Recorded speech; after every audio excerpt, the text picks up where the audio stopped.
You are now tuned in to the GNWY podcast. What's going on, everybody? Thank you so much for tuning in to another episode of the GNWY podcast. I'm super excited to have, for one, a friend and a musician, a person that just loves people, and for one, you're killing it with the hair. You know what I'm saying? Yeah, definitely. But if you can, give it up one time for Kasie Mason, everybody. Yeah. Thank you. For one, you doing good through the corona? Yeah, so far so good. So far so good. Yeah. What is something that you've been doing during this time? Well, clearly coloring my hair. Of course. It was purple last week. It's pink this week. Okay, look at you. I have been playing a lot more music at home. Okay. Which has been nice. Yeah. And just, you know. post a lot about your dogs. I love my dogs. What was the last thing you're doing? They're my children. Right. And something happened with your dog that it was either you were in the car or something like that, and you're going nuts about your dog. Oh, there's no telling. They're doing crazy stuff all the time. But I did take my bulldog, Gordy, on a drive the other day, and he was loving it. That's a great name. How'd you come up with the name Gordy?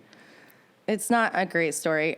Basically, when I was little, we had a dog named Gordy, and we had to get rid of him. Yeah. And I just remember he was really big and fluffy and really cool. Yeah. And I always loved that name. And I was like, if I get a chunky English bulldog, I'm going to name him Gordy. Excellent. And I saw him, and I was like, there he is. There he is. It's Gordy. There you go. So for the people who don't know, tell us a little bit about Kasie. I mean, since I've known you, you've been like really killing it with like singing and everything, whether it's like your own music or like doing covers on Instagram or like also involved with your church and everything like that. So what made you want to kind of go or find your voice in music? I don't really know. I've just always sang. I always grew up singing. Yeah. Music was a big part of my family. My mom sang. Excuse me. My dad plays the guitar like crazy. He's so good, and he used to play at our church. So I just always sang growing up. I did the all-state like classical singing stuff, and then once I got older, I didn't want to do that anymore. Yeah. So I learned how to play guitar. I kind of just play by ear, and the same with the piano. And I don't know. I started, my older sister did shows for a long time, and I was like, she's so cool. I want to do that. And so once I got the courage up, I reached out to a couple places just locally, and I started singing there. And I had a gig once a month at Bossa Nova downtown for a little bit, which was super fun. And that's basically it. I just would play around the city. And then probably 2 years ago, my best friend's husband, Robbie, he was starting his own band called Brook Hollow. Yeah. And he had written all these songs, and they're beautiful songs. And he was just looking for somebody that could do like harmonies with him. And we've always wanted to do music together. So we started doing that. And for a while, really up until like December of this past year, we were doing shows like pretty frequently. Yeah. And we've got some stuff on Spotify. So that was fun, like recording and stuff like that. But we've kind of taken a break since everything's been going on with the world. The old COVID. The old Rona. You're right. It's Rona time. Yeah.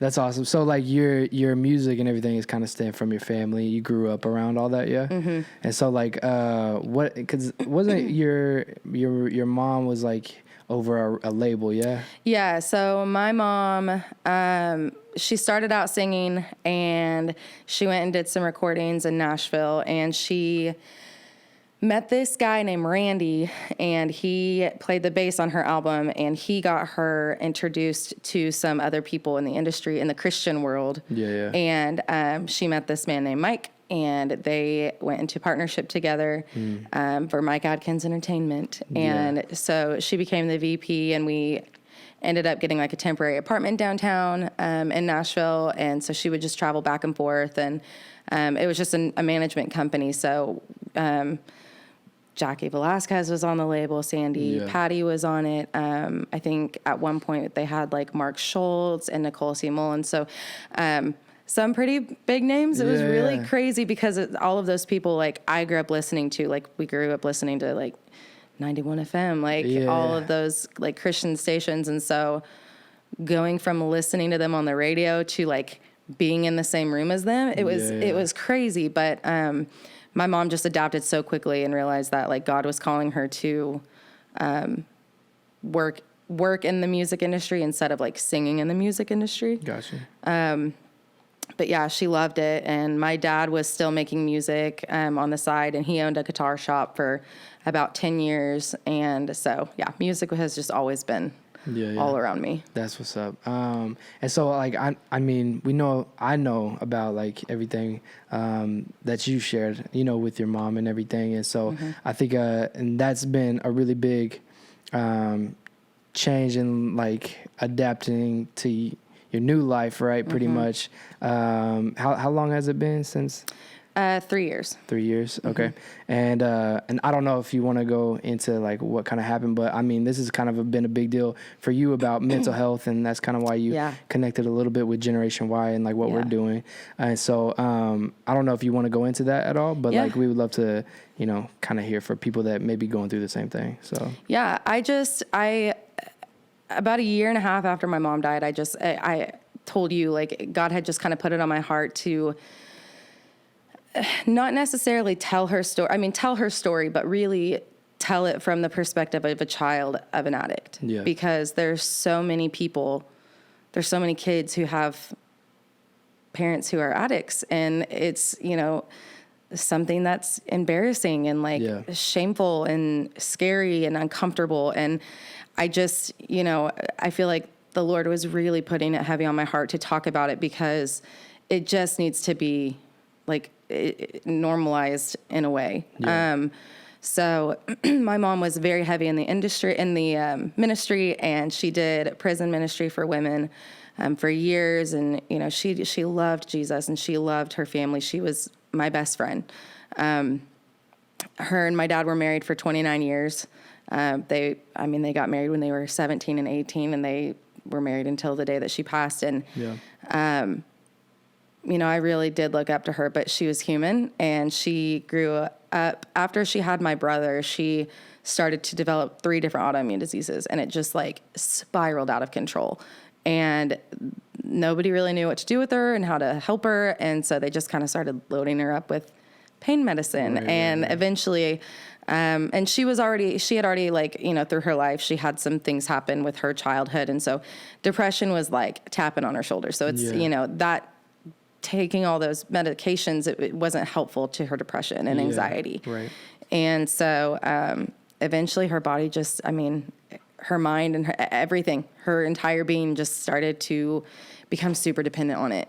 And, she had gotten sober a few times, and basically, you know, we don't dwell on what happened.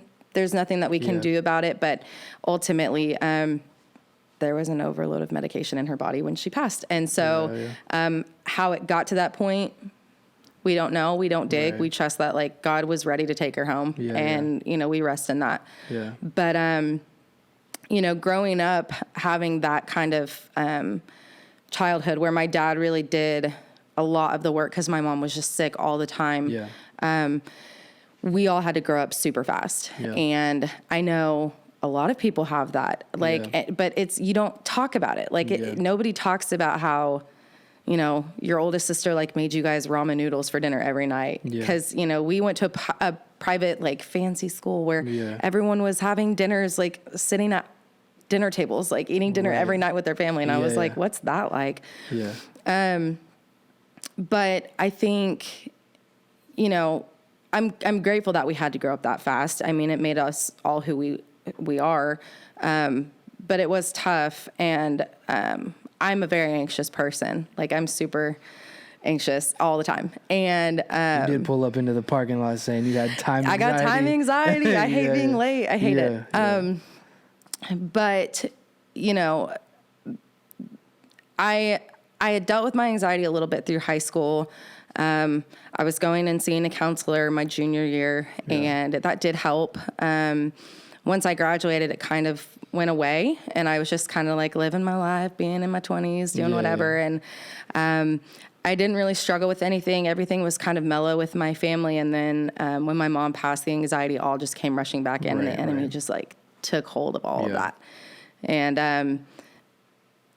it messed with my mind so much. He was my boyfriend at the time, but my now husband, Brandon, he didn't know how to help me. He didn't know how to calm me down. Yeah. Anxiety is nothing that he's really dealt with. And so if you don't really know firsthand what it feels like, you don't know how to help. Yeah, and that's not anybody's fault. It's just, you have to experience it to really know. Yeah.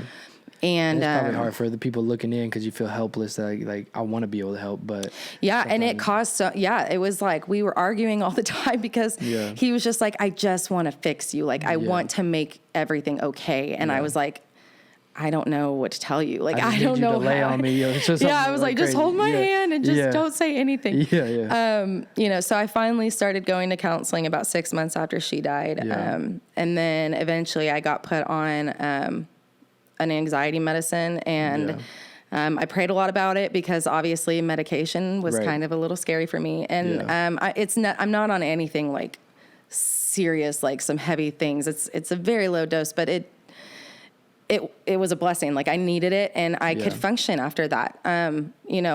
Losing my mom made me, regardless of how she died, I was just so fearful of death. And I know I'm going to heaven. I know I have a great relationship with Jesus, but death still scared me, and it's still kind of scary. But it's, I would get a headache and think I had a brain tumor and I was going to die. Like, that was every single day. And so getting on this medicine, it was like, okay, I can like function. Like my headache is just a headache. Right. We'll keep going. So it's been a journey. And I still have those days, but like I feel like a lot of people have crazy home lives, like crazy situations with their parents. And I just, I don't want people to like get discouraged or like feel like, well, they're going to, I had to go through a lot of therapy because I have an autoimmune disease and I don't really talk about it, but it's always been a fear of mine that, well, what if I end up like my mom? What if I end up getting, addicted to pain medicine because I can't handle the pain? But like my story is not my mom's story, and my truth is not my mom's truth. And like, it's taken a lot of like counseling and talking to my family and, getting encouragement from my husband of just like, you are your own person and like you can choose the path that you want to take. Your pain isn't going to get better, but there's a way that you can manage it without going down that path. And I know it's just the enemy feeding into me. Like you're just going to be that bad. Like you're not going to be any better than she was. And I know those are lies. Like that's not my reality. But it's hard. It's hard when we live in a world where things like that are like so accessible and, and that's usually like an answer for people that aren't dealing with it to be like, hey, this is all you need really to, get better or whatever. Right? It'll help with your depression. It'll help with your anxiety. It'll help with your pain. It'll help with your social net. Like, and it's not discrediting people who actually need it, but no, not at all. But like every circumstance is different. Right. Exactly. And that's just something that I still have to, when I have a flare up and I can't get out of bed, I just have to remind myself like, this is temporary. It will pass. And, you can stretch, you can go on a walk, like, the tricks to make your body feel better. Yeah. And that's something that my mom never did. Yeah. And, Yeah, that's good. So even knowing your story, just a little bit of what you told, you know what I'm saying? You don't have to go into detail of all that, but like, I think that is super dope for somebody to be able to, walk through what you've walked through, be able to get help and, for yourself and even knowing like your own self to be like, I should probably put a counselor in my life. I should probably do all this kind of stuff. There's a lot of people who don't do that, and then kind of find themselves just all trapped up in here and then not being able to find an escape or not being able to find somebody to talk to and stuff. And so I really appreciate you and you wanting to be like a voice for that, you know what I'm saying? And so for anybody that's like out there, you know, going through either somewhat of what you went through or even just like the mental health side of things, you know, what would be some like tips or advice that you would give them for like an everyday situation if something flares up or they're overthinking, or you know what I'm saying? What would be something that you could? Well, find your tribe, your people.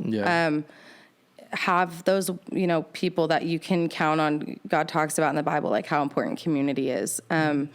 You've got to have your community. I think that's so important when you start overthinking things and you start getting in your head and you're just like freaking out. Yeah.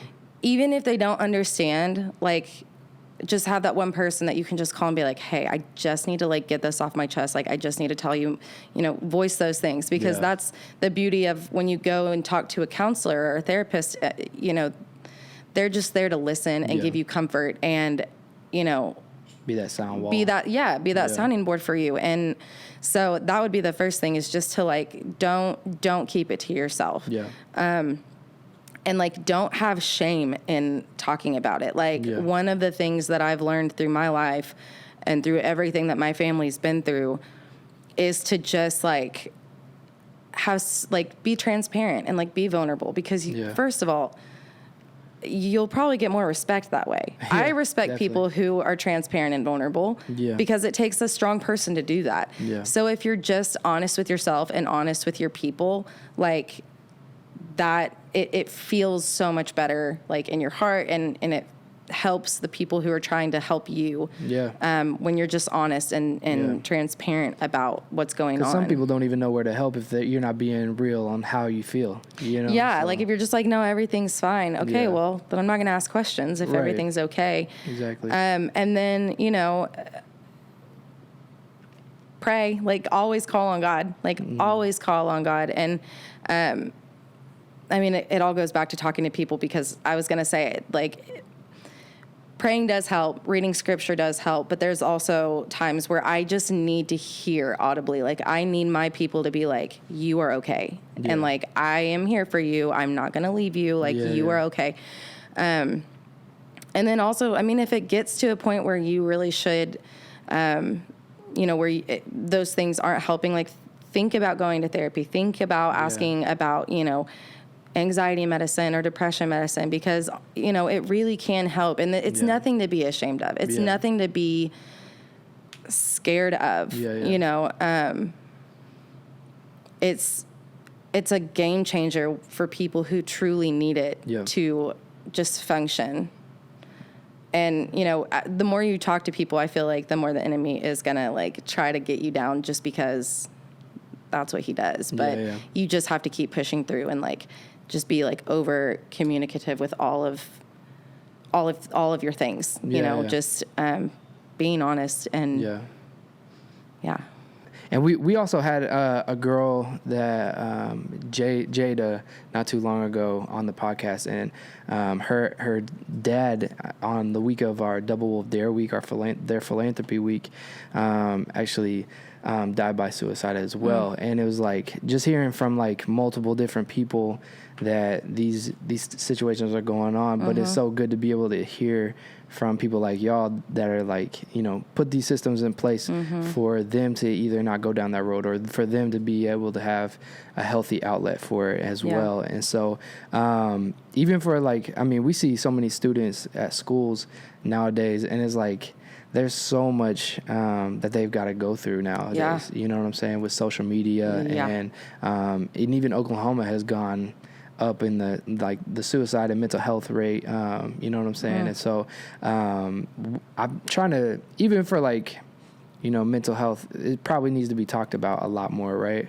Yeah, I agree. And so even I feel like it to be talked about in a real way, you know what I'm saying, where it's not corny, where it's not, because like whenever you and I talk, even about my like situations and stuff I've got going on, and it's like, I think being, like you were saying, being transparent, being real, and it's like you're really able to then pinpoint where you can help, or where somebody can like actually speak into your life. Because if you're like closed up, then it's like you would never know what's going on with me, or I would never know what's going on with you type thing.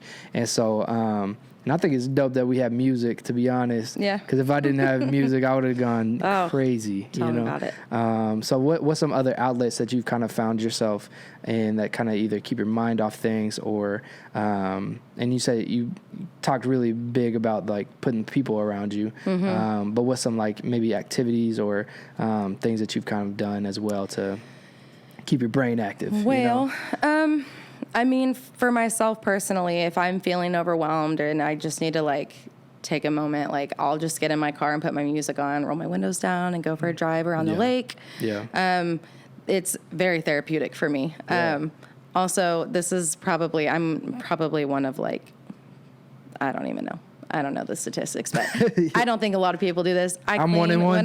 When I'm stressed out, I clean and I love it. It's like, it's really therapeutic, but, no, I love listening to music. I love, going and playing my piano if I'm just like home and I just need to sometimes when the house is quiet and I'm by myself, the dogs are asleep and it's just, Brandon's at work or something, my mind can very easily get away from me. Just, even if it's not personally related, it's, looking for a house or thinking about other members of my family and where they're at and how they're doing, just to like turn off my phone, hide it in my room, go play my piano, just like be away for a little bit, is super helpful. Yeah. And another thing that I recently started doing when I would feel anxious, just a couple weeks ago when we were watching the news and it was all the rioting and things, like it was just like, oh my gosh, this is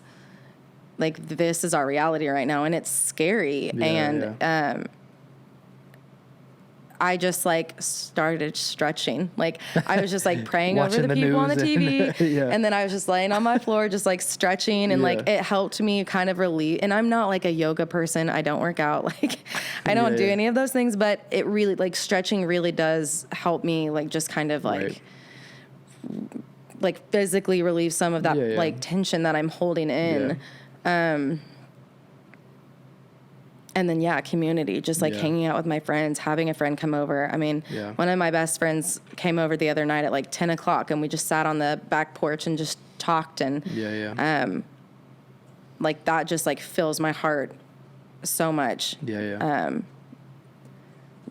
It's so important to have people. Definitely. I think a big thing that I wish that there was more like coaching or some type of class, even in school, is like a self-awareness class or something like that. Because it's like knowing how your body works or knowing how your mental is and everything like that. Because I think even growing up, you start, just like you were saying, if you're in your house by yourself and everything's quiet, it's like your brain goes through so many things. Like, how's this person doing? I got to pay bills. I got to do this, do this. But like in school, I hardly even thought about family members like I do now. You know what I'm saying? And so it's like, I think if like, maybe when you're young or something, that's what I'm trying to instill into like my son too, is like, think and talk out what you're feeling, or like, in the moment being able to realize why are you mad about putting what words you're mad about. to the feelings that you have. Exactly. And that is not something that comes easy. I mean, like that was something I had to learn when I was going to counseling once a week. It was just like, okay, why are you feeling this way? Like what triggered like this fear. And you basically just have to break it down, but to be able to teach others, like, okay, like when you feel like you're just like going down a rabbit hole, like in your brain of just like all the things, like stop and take a step back and like ask yourself out loud, like, okay, why am I feeling this way? What thought went through my mind to trigger this next thought, to trigger that next thought? And like, just basically retrace your steps to figure out like, okay, so is it that serious? Is it really worth the anxiety, or am I just working myself up for nothing?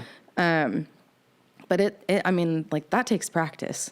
Definitely. I'm still horrible at it. Like, it's definitely. Still, I mean, it's hard. Yeah. It's a huge thing. And I think like what you're talking about stretching too is like, you know, you're breaking up the like tension in your body and then releasing the endorphins that you need to be like, that's been stored up, you know what I'm saying? And so I feel like even activity in general, especially these past 2 months, like you keep people in their house for too long, you know what I'm saying? You're going to probably drive some people crazy. The Lord has been testing everybody. Yeah, for sure. 2020 has just been everybody, you know? But yeah, activity I feel like is the biggest thing, because I was talking to my cousin and they're like, medication should probably be the last resort. Go through it as many things as you can, whether it's like activity, getting better sleep, that's so important, eating better, like and like staying off your phone too, like a little bit too, and monetizing how long you're on that. And so because I know these kids like just scroll for days, you know what I'm saying, and that's what they get trapped in. And so then you start comparing. Like comparison is so dangerous. And it's so easy. I mean, and that's another reason why I want to like tell people like it's okay where you're at, whatever season you're in, like it's okay. There are other people going through it. And just because you see things online, like you're only seeing what people want you to see. Like, you don't know what happens in their lives behind closed doors. So don't ever compare yourself. Because they've got issues and things going on in their life just like you do. Exactly. Definitely. Yeah, social media can be a great thing, but it can also be dangerous. The worst. Worst. For sure. Because that's what causes fear. You know what I'm saying? Especially like you were talking about with the protests and stuff. It's like all that's being posted, and sometimes that's going to cause fear in people who don't really know the situation, or and all that. So, or that aren't informed, you know. And so, anyway, but I really appreciate you coming on. Is there any last words that you would like to, or maybe because you're not? Are you coming out with music at all, or are you just gonna be selfish and hold it to yourself? Okay. Well, listen, selfish. I don't think not anytime. She has an amazing voice, people. Okay, so that's what I'm saying. So, I mean, I would love to do shows again. Once everything settles down, I'm still doing stuff like little snippets of videos on Instagram and stuff. But that's what I don't have any plans. That's good. That's good. I don't have any plans of like shows really though right now, or like putting out new music. But I did want to say one other thing. This is a little off topic, but I read something the other day and I thought it was super. I just really liked it. I saw a tweet, and I don't know who it was by, but it said it was talking to like Christians in the church, and it was like, don't minimize people's trauma, and attach it as like, but it's just a part of your story. It's a part of your testimony. Because I will say, I've had a lot of people tell me that I'm going through losing my mom, and going through her addiction seasons, and going through my anxiety and my depression.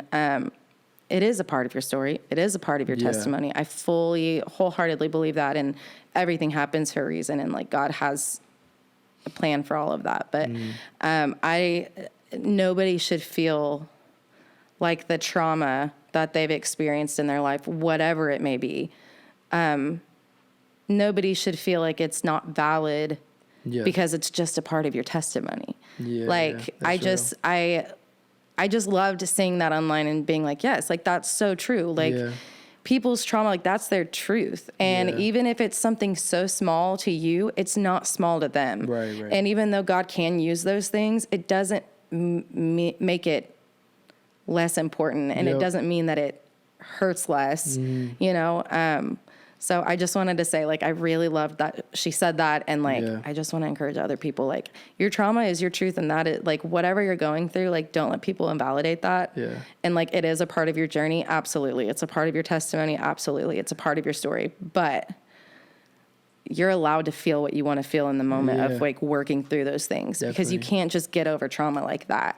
I'm still working through like things from childhood. Like I'll think of it and I'm like, oh, it's just one of those things. Like, it's just like, it's continuous work. So anybody who, is worried about that, I was like, I really wanted to, I read it like 2 days ago and I was like, I got to say that. I'm glad you said that too, because that makes a lot of sense. There's a lot of people that'll say that is a part. part of your testimony, like your story already wasn't good enough. You know what I'm saying? Right. So it's like, Yeah. this trauma is really going to make your story better. Yeah. It's like, Lucky you. what? Yeah. Appreciate it, but I'm still going through it. So, Yeah, exactly. definitely. Yeah, no, that's real. I appreciate that. But where's some places people can follow you at, like Instagram or whatever? Yeah, I'm on Instagram. Uh-huh. I think it's K in Mason, because that's my new last name. I'm Okay, Kasie Ward, but I'm okay. actually Kasie Mason. Yeah. And then I'm on Twitter, but I don't remember what my handle is for that. Yeah. Twitter's not really exciting. If you want to see music or anything, on your, just, your music stuff and branding and all that kind of stuff. You have a great voice. Come on thank now, you. people need to hear it. Well, I appreciate you being on, Yeah, taking thanks time for out of your having me. day, definitely. Yeah. Killing it with the pink hair and everything. Thanks. So, but anyway, thank you so much. Be sure to follow Kasie Mason at everything and anything that she said. So, but thank you so much for also tuning in to another episode of Generation Y. Be sure to like, rate, review, all of the things on YouTube, on Spotify, Apple Podcasts, and everything like that. Thank you so much for tuning in to another episode.